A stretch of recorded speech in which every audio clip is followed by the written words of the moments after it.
Hi, everybody. It's Tamara from Oogly, just making sure everything's working here. Hopefully, you can hear me. If you can, let me know in the chat. It is September 2018. So, I am back for another YouTube Live today. And today I'm going to be talking all about gauge. Now, gauge is not most people's favorite subject when it comes to crocheting or knitting for that matter, but it is such an important thing. If you want to just make your projects the best they can be. If you want to crochet a garment and make sure it fits, then gauge is important. So that's what we're talking about today. I'm just finishing up the little gauge swatch that I'm going to be showing you with today. I'm adding a couple more rows while we wait for people to filter in.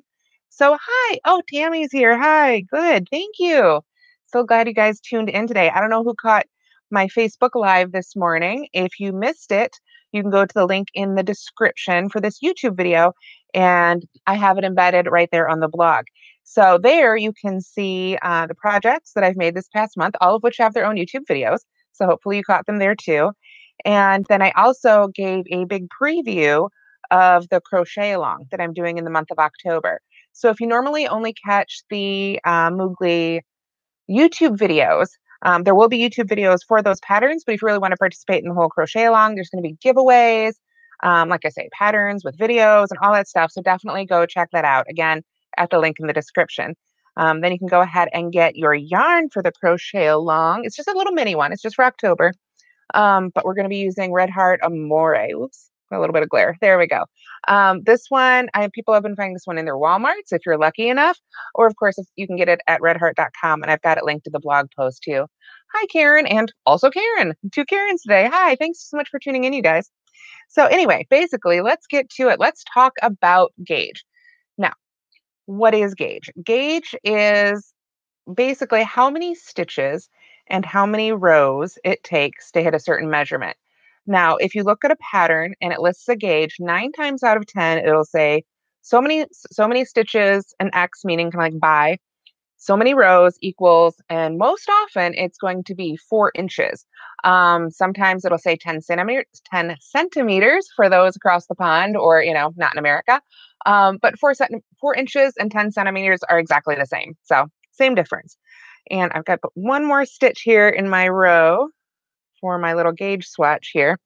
Then I can show you. Now here I have, oh, I should tell you, I'm working with today, this is Red Heart Soft Essentials. It's a bulky weight. It's great. I think it's 100% acrylic. Let me double check. Yes, 100% acrylic. So it's just a really great, super soft yarn. All right, so got my gauge swatch, slightly different color, but same yarn. So you want to make a pattern and you want it to fit. You want to make sure you can get your gauge as close to the designer's gauge as possible. Now, this is something we all struggle with. I crochet professionally, and I still struggle to hit other people's gauge sometimes. It's just part of the nature of the beast. We all hold our hook a little differently. We all have a little different tension level.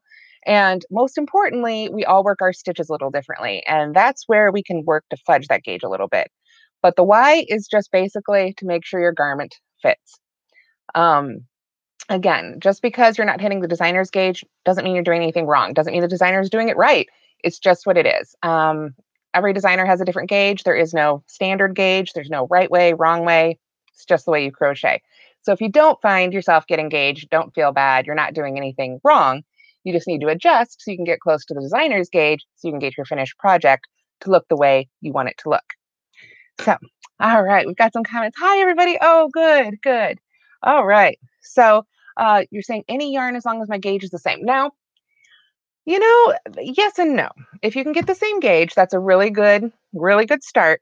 But something else to take into account if you're substituting yarns is the fiber content. For instance, an alpaca is going to behave very differently than, say, a kitchen cotton. You might be able to get the same gauge in both, but that alpaca is going to be super drapey, and the kitchen cotton is probably going to be a lot stiffer in terms of the finished fabric. So that's definitely something to keep in mind too. Okay, so that's why.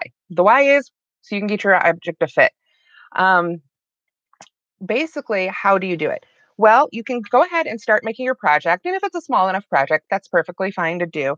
But if it's something larger, like a sweater or, a bigger item, basically, where size matters. Like, for instance, a blanket is big, but size doesn't matter as much. I mean, honestly, unless you need it to be a very specific size, having your blanket 1 inch short or 1 inch wide, not going to make a big difference in the end. Can make a difference in a sweater.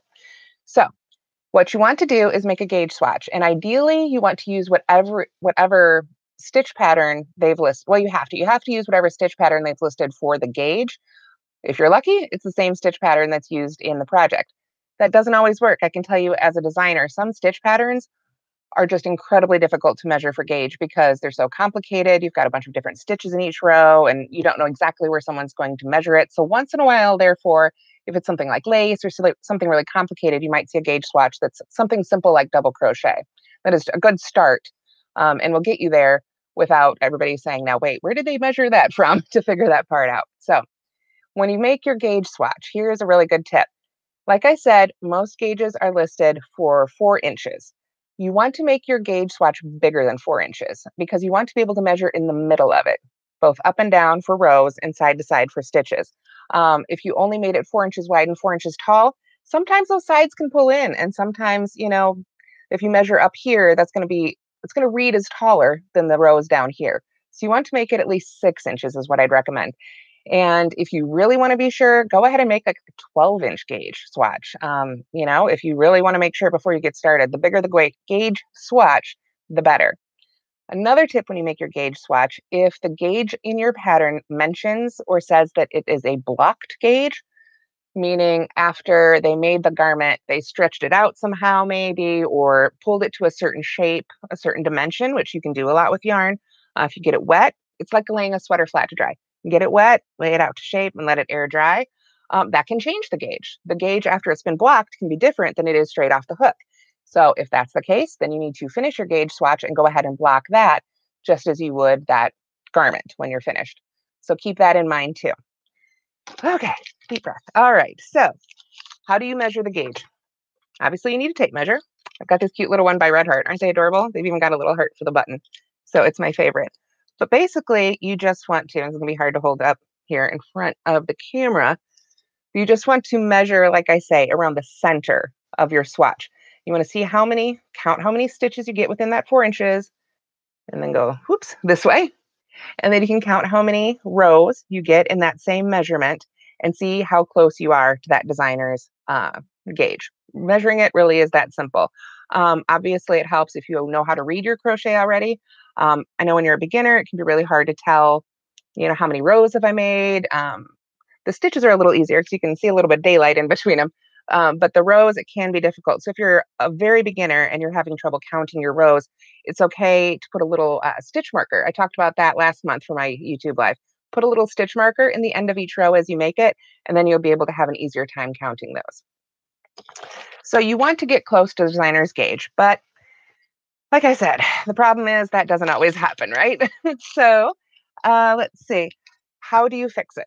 Okay, so I'm going to throw some numbers out there and I'm going to keep them real small so that they're easy to understand. Odds are you're never going to see a gauge with these numbers, but for the sake of just doing math in our heads, let's keep it real simple. Let's say I had a pattern that called for a gauge swatch that for whatever measurement had to be 2 stitches wide and 2 rows tall. Now, let's say I crocheted it, and in that space, when I took that same measurement, mine was 3 inches wide and 3 inches tall. So that means that my stitches are smaller because I'm getting more of them in the same space. Okay. So what I want to do in that case is try moving up to a bigger hook. With a bigger hook, the stitches will be bigger and you'll have the gauge numbers themselves will be smaller because there will be fewer stitches and rows inside that same measurement. Does that make sense? Okay, so let's say we had the same gauge, 2 stitches by 2 rows. And when you crocheted it, you were only fitting 1 stitch or 1.5 stitches in that width, or maybe 1 row, 1.5 rows. That means your stitches are too big and you'll want to go down a hook size. Okay, so then basically that's the fix for overall. If overall it's too small, you want to use a bigger hook. If overall it's too large, you want to use a smaller hook. And you can just keep working your way down. That's why we have the gauge swatch, right? You don't want to get halfway through a project and realize you need to switch hooks and it's going to be too big or too small.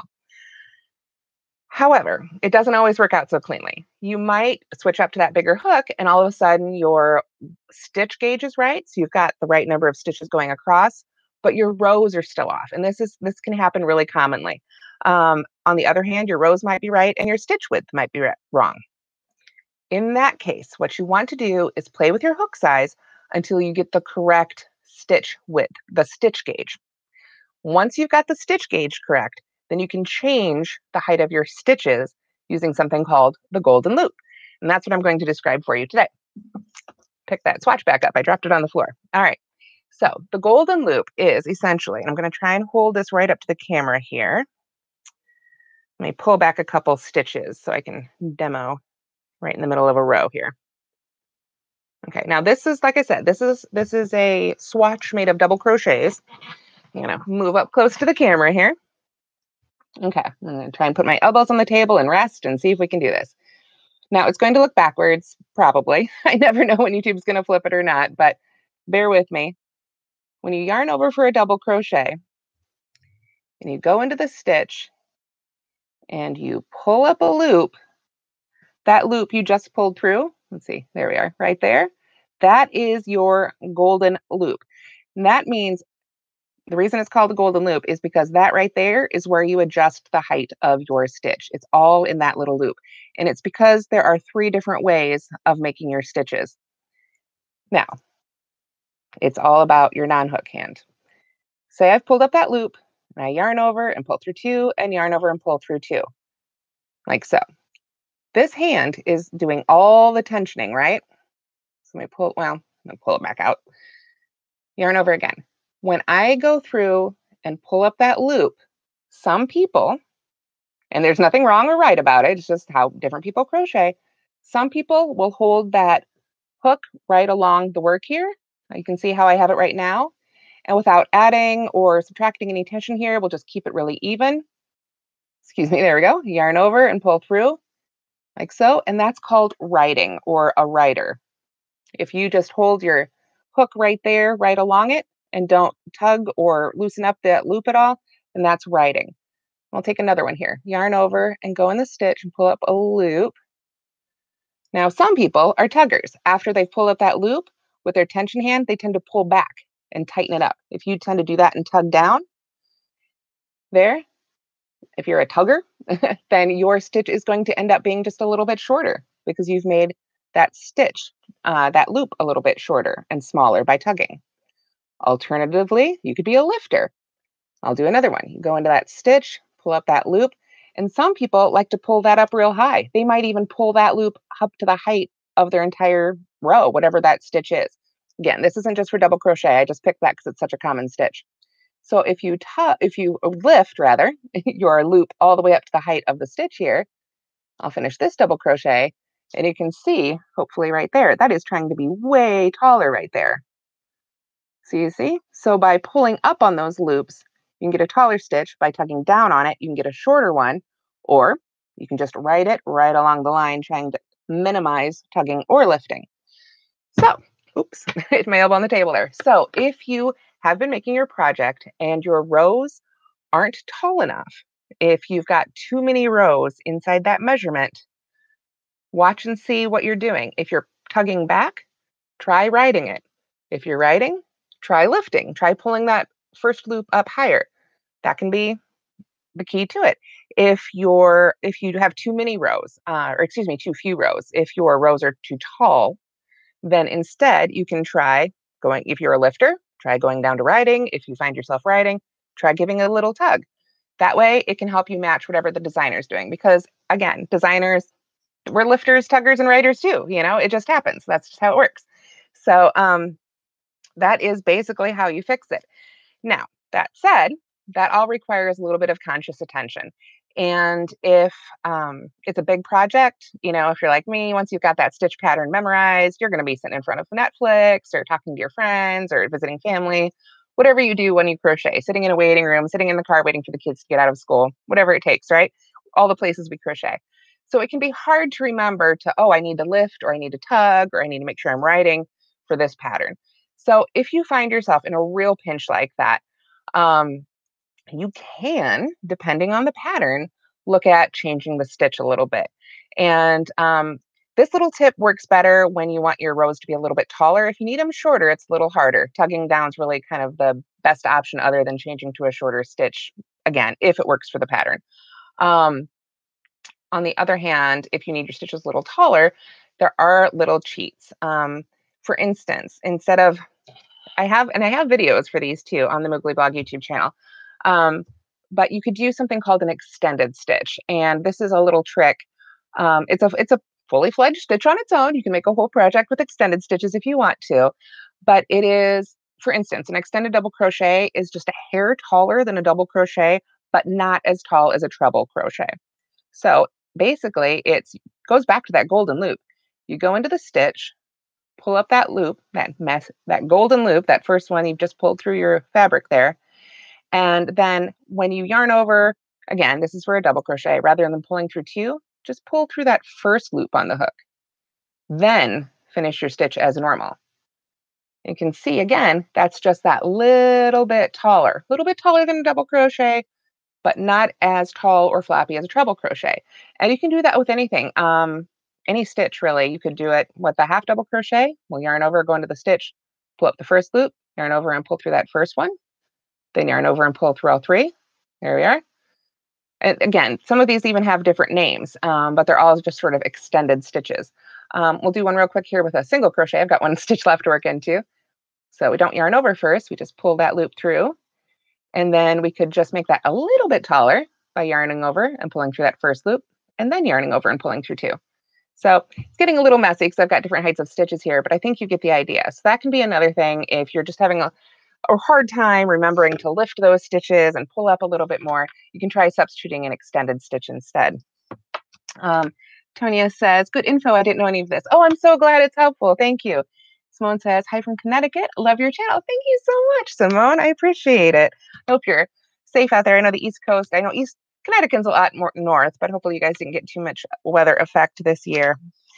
So I just want to look over my notes and make sure I didn't miss anything. Yeah, I think that pretty much covers it. That's what gauge is all about. What is it? It's how many stitches and rows you've got for whatever measurement the designer lists. Like I said, that's usually 4 inches or 10 centimeters. Same thing. Once in a while, though, you'll see something different. Sometimes if it's a real small project or thread or something like that, you might see the gauge listed for only 2 inches or 5 centimeters. If it's a project that's worked in the round, like a hat that's top down, sometimes the gauge will say, just an example, 3.5 inches after the first 5 rows or rounds rather. And that's a great one because you can actually start your hat. I love it when it's like that because you can start your hat or, your granny square, whatever you're making. And then you just, for those, when you're measuring a circle, I'm trying to see, I don't have anything circular on me. I didn't think about it. There we go. We'll pretend this is our crochet project and we've made our circle. So to measure that, generally, you would just measure straight across the circle you just made. And that will give you the gauge for a circular object. And if you're on track, then you can just keep going with your hat. So I love that. So that's another way you might see gauge swatches written. But regardless, there's ways to adjust for it just by controlling how you use that loop, trying other stitches, and just being really conscious of it. If you find that, one other thing, if you find that if your tension overall tends to be too tight, like everything you make turns out stiff, or you have trouble getting back into your stitches sometimes, you really have to kind of shove the hook back in there. I think we've all been there. That's usually just from bodily tension. So what you want to do is you can either switch to a bigger hook if you're just a tight crocheter. Again, always just try switch it to a bigger hook. But also make sure you're relaxed when you crochet. I mean, crocheting's supposed to be fun. So just try and consciously relax your neck, your shoulders, your arms.